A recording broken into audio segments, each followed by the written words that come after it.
دنیا کے امیر ترین انسان کی عبرتناک کہانی۔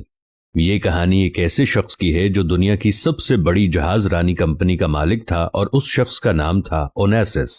یہ ایک یونانی تاجر تھا اور پوری دنیا میں زیتون کا کاروبار کرتا تھا۔ اسے دنیا کے امیر ترین شخص کا اعزاز حاصل تھا۔ اس کی دولت کے انبار اتنے زیادہ تھے کہ اس زمانے میں بھی آدھے سے زیادہ دنیا کی بھوک مٹا سکتا تھا،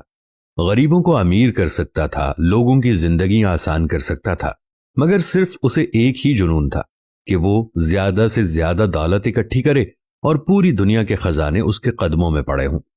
وہ اپنی دولت کا ایک مختصر سا حصہ غریبوں اور فقیروں میں بھی بانٹا کرتا تھا کہ لوگ اسے دولت مند ہونے کے ساتھ ساتھ سخی اور رحم دل سمجھیں۔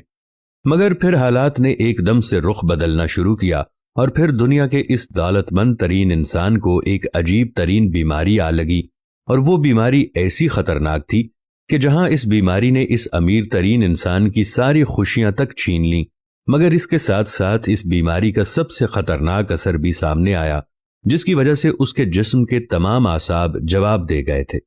نہ ہی وہ بول سکتا تھا، نہ کچھ کہہ سکتا تھا، نہ سن سکتا تھا، یہاں تک کہ وہ امیر ترین انسان اپنی آنکھوں کی پلکیں بھی خود نہیں اٹھا سکتا تھا۔ ڈاکٹروں اور حکیموں نے بہت علاج کیے، پوری دنیا کے مہنگے ترین طبیب اور معالج اس کی خدمت پر مامور کیے گئے، مگر اس کے باوجود اس میں اتنی طاقت بھی پیدا نہ کر پائے کہ وہ اپنی پلکیں تک جھپک پاتا۔